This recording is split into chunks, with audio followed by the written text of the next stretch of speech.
You're listening to PetLifeRadio.com.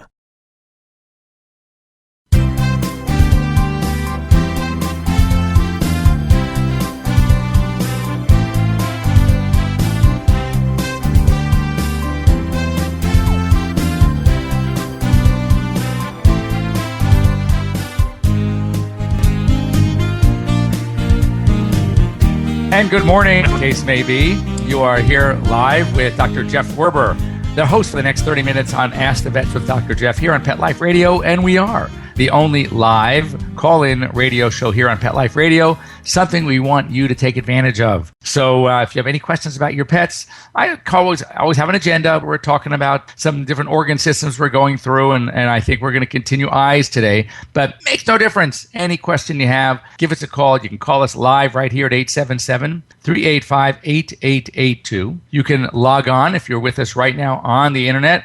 You can just go on to Pet Life Radio, click on the Ask the Vets tab, and you will see a big box that says Join the Conversation.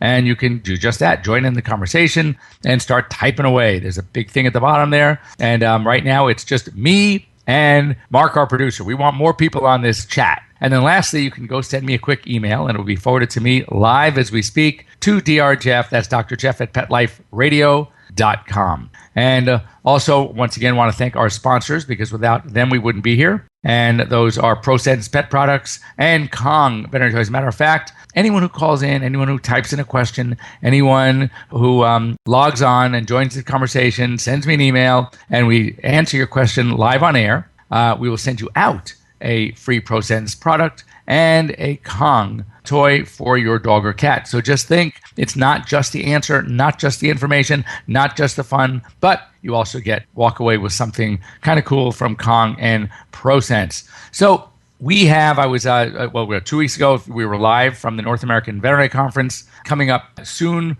we're going to be at the Western Veterinary Conference, and then very shortly thereafter at the Global Pet Expo. As a matter of fact, a number of our hosts here on Pet Life Radio will hopefully be attending that conference, and we should have a lot of fun together. So we've gone through a lot of organ systems lately. I always feel that an educated pet parent is going to be able to make better decisions, is going to be a lot more comfortable with the things that they hear, and more likely be able to engage in conversation with a veterinarian. You know, philosophically, I get to stand on my soapbox since this is my show. I am a bit concerned, to say the least, at the quality of veterinarians coming out today. And I don't mean knowledge, because the knowledge is there. Oh my God, they're smart. What I mean is that because of technology, because of internet, because of all these factors, because of legal issues, I continually find that young veterinarians are so afraid to commit to the obvious that instead they want to test for everything in sight. Heaven forbid they should miss something at the first visit.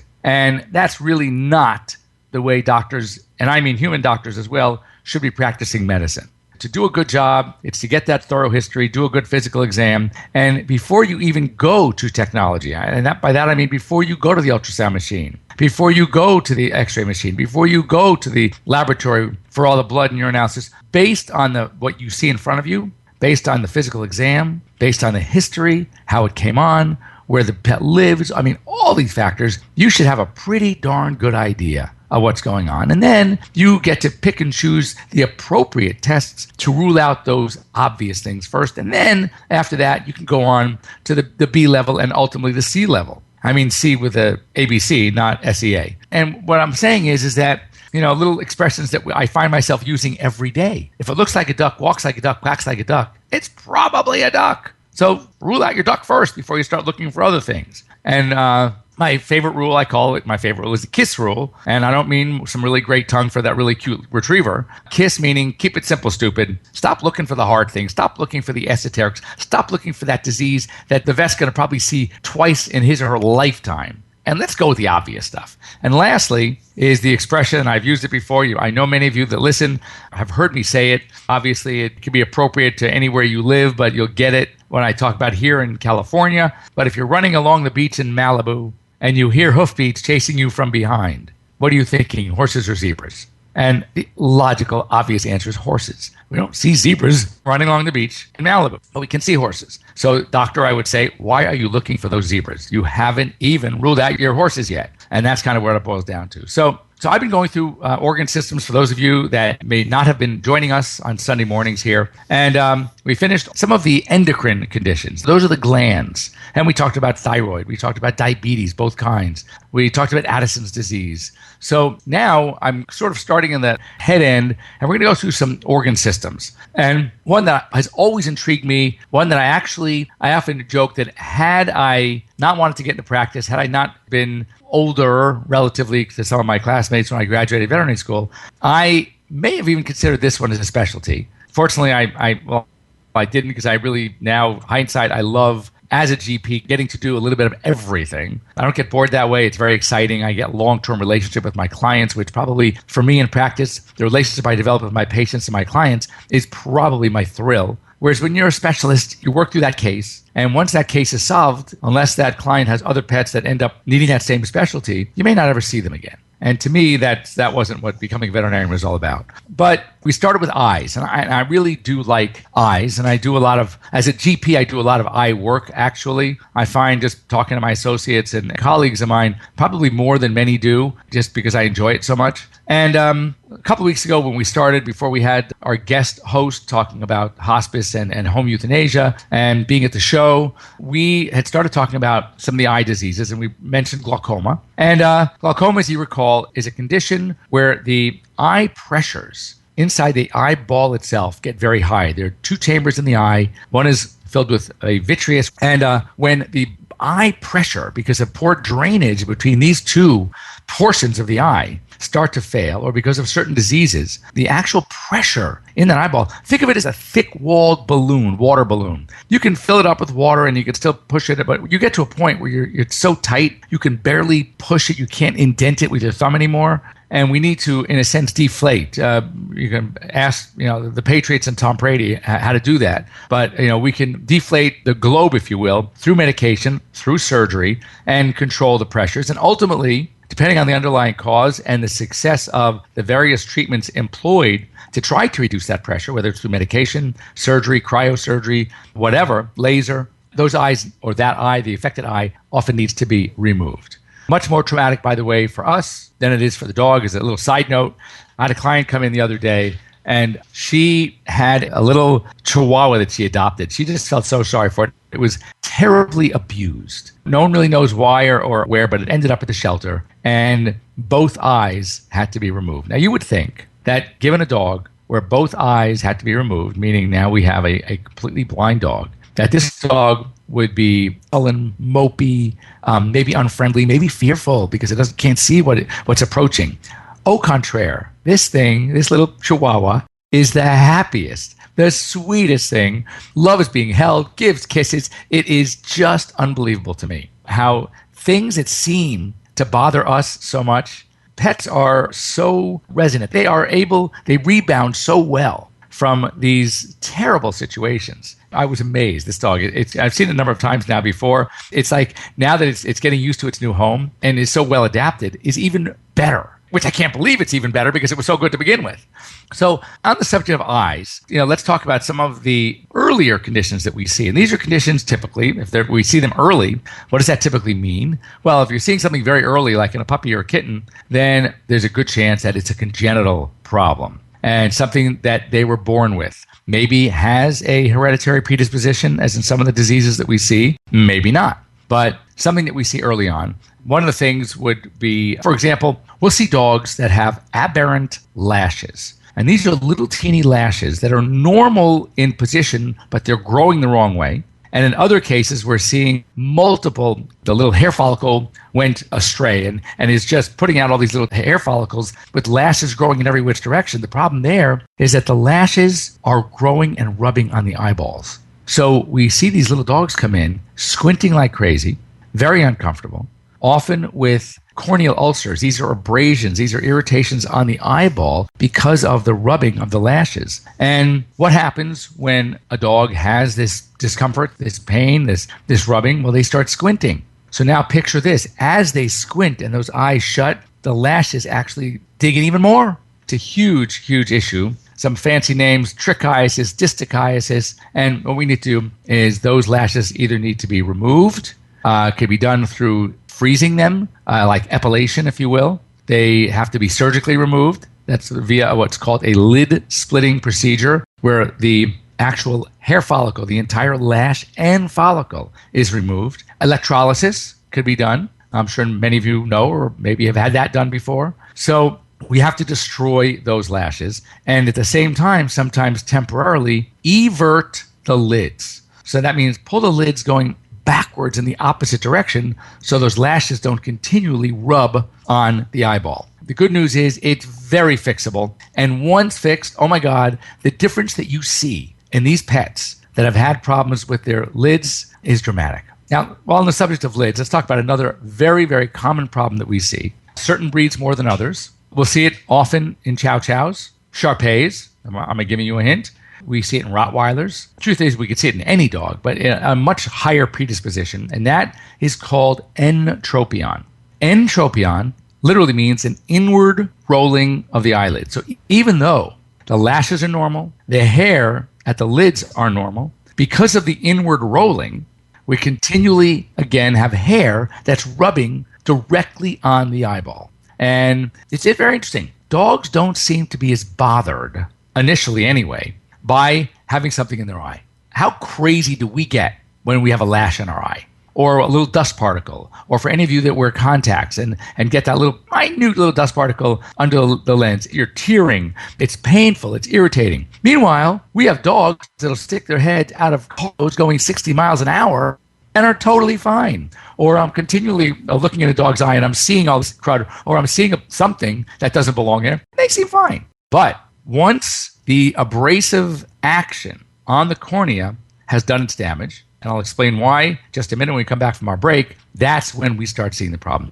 That's when we start seeing more squinting and more pain. So their ability to withstand the discomfort early on with an intact cornea is amazing. But once that cornea is abraded, forget about it. So we're going to come back in just a few minutes. I know it goes very quickly. I still want to hear from you. I see nobody joining in the conversation. That's terrible. Give us a call at 877-385-8882. We could talk about eyes. We could talk about your pets. We could talk about anything. But we got to talk about it. So give me a call. We'll be right back after the short break. We'll be right back, right after these messages. Stay tuned. This is my tired of itching face. Does your dog suffer from persistent itching and scratching? Allergies and skin irritations caused by environment, including pollens, insects, especially fleas, food, and common household allergens are common problems in dogs. It's easy to alleviate your dog's discomfort at home with Prosense. Prosense itch and allergy products provide fast relief from symptoms like itchy, irritated skin infections like hot spots, and watery eyes. Prosense products are veterinary formulated and recommended to ensure the very best for your pet. Try Prosense today. Your dog will thank you for it. Pets love life. Love them back with Prosense. It's designerpetsweaters.com. Hand-knitted designer sweaters for your precious pup or cool cat. Beautiful couture patterns for your pets, including custom-knitted formal wear, casual wear, yachting, and even sports-themed. Many designer pet sweaters include feathered tammy hats, top hats, and a lot of sparkle.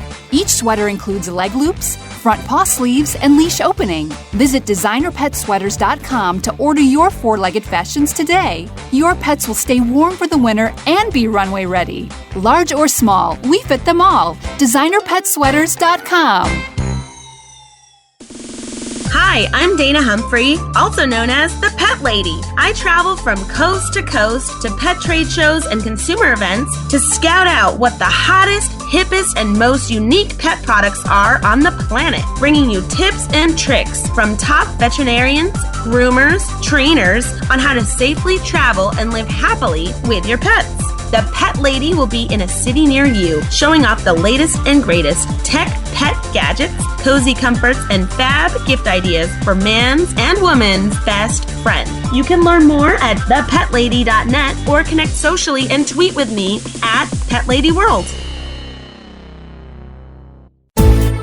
Hey there, pet parents. This is Christy Vaughn, host of The Doggy Dish. Do you love your furry companion? Do you love making him or her healthy treats but can't seem to find the time? Great news. The Doggy Dish is the perfect show for you. Every episode is chock full of healthy and easy recipes that are made with ingredients you most likely have on hand. Tune into the Doggy Dish for yummy and healthy recipes for your canine kids. Every week, only on PetLifeRadio.com. Let's talk pets Let's talk pets on Pet Life Radio. Pet Life Radio. PetLifeRadio.com.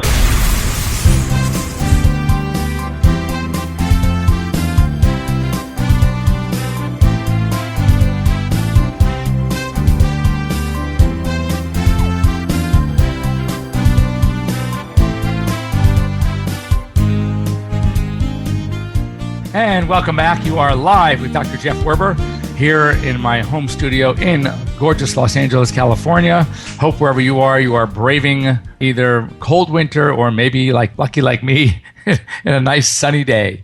Before the break, we were talking about eyes. We were talking about how the amazing ability that dogs don't seem to be bothered by getting something in their eye. And yet sometimes they'll come in with this horrendous irritation, conjunctivitis, tearing, eye discharge because of something called entropion, an inward rolling of the eyes. And the solution, the answer is simple. The cornea actually has 7 layers. There are 5 layers of tissue and 2 tear film layers. Interestingly, the nerve endings are in the outermost tissue layer. So what happens is when that layer is intact, it's a true protectant and allows dogs to therefore not be bothered by dust particles in the eye, or that's why they can stick their head out of a window of a moving car. They could be hunting and get some bushes rubbing against their eye as long as it doesn't abrade, erode that outermost layer. But once it does, we call that an abrasion or an ulcer, a corneal ulcer. And now those nerve endings are exposed and it becomes extremely painful. As a matter of fact, there are different depths to ulcers. Clearly, what we call a superficial ulcer is the one that if our pets are going to have one, it's the one we want them to have. However, superficial corneal ulcers are, believe it or not, actually more painful than deep ulcers because the deep ones have already gone past that nerve ending. So you can have for example, the deepest of the deep of ulcers is called the descemetocele because it's penetrating Descemet's membrane, which is the last membrane there. And it's the last protection between that and the front part of the eye, okay? So we would call the anterior chamber. Well, those dogs are walking around with descematoceles where that's very serious, very dangerous because the eye can actually rupture, and they are in less pain, less discomfort than the dog who's just got a little superficial scratch, which is something that's very treatable, healable, etc. Unless, of course, they have some sort of defect called a stromal defect, which actually impedes it, slows down their healing. And then we have to do some fancy footwork to get those cells to want to heal again. So the entropion problem, over time, it's not the first time the dog's eyelashes or hair from the eyelids hit the eye causing the problem. But it's over time, with every time they blink, every time they open and close their eyes, is finally it takes its toll. It starts abrading, and now they get painful. Now we get the ulcers. Now that because of that, now they want to squint even more. And of course, just like with the distichiasis or the trichiasis, the more they squint, the more damage they cause.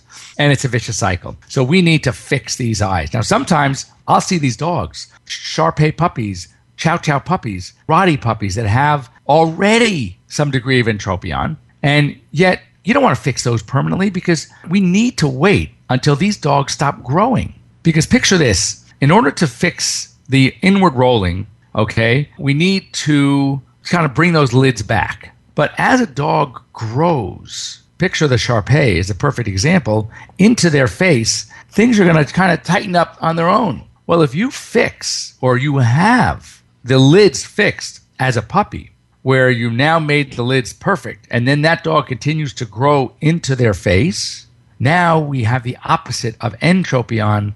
We have something called an ectropion, which the eyelids droop outwards. You get these heavy lids. Think of the bloodhound, right? Or the St. Bernard or the Newfoundland, where they have these huge heavy lids, and you look down at them and all you see is big pockets of pink, right? The pink conjunctival tissue. That's a form of ectropion. So what I recommend, and don't ever let a veterinarian talk you into having your pet's eyelids fixed prior to full growth. And what we do is a temporary fix. It is a temporary lid tack where we're not removing any skin, we're not allowing for the healing into a different location. All we're doing is temporarily everting the lids, bringing them out so the dog is more comfortable. We can now treat the ulcer, we can treat the irritation, and once they are full grown, now we can take our tacks away and see kind of where we're at.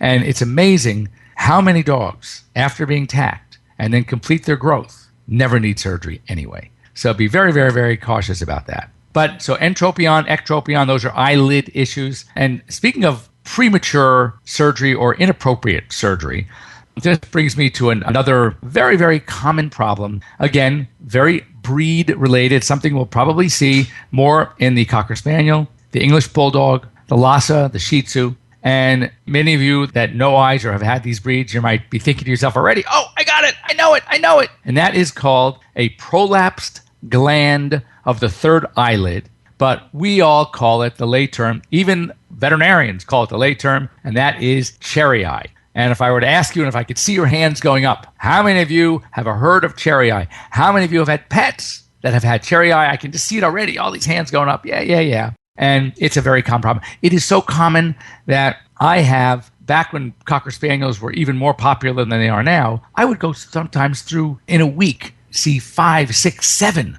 puppies where I was doing cherry eye surgery. And the reason why I often say inappropriate, twofold. Number one, when that gland, so let's talk about the mechanics first. The dogs and cats have what's called a third eyelid. If you ever want to see the third eyelid, how it works, when they blink, they have a lid that comes from the inside corner and it comes up to the outside corner. If you want to see it in action, if you go to your dog or cat right now and just very gently, let me repeat that, very gently, take your finger on top of the upper eyelid and then just kind of push down on the eye. So the eyelid's not closed. You're just using that as you don't want to touch the eyeball with your finger. So using the lid, all right?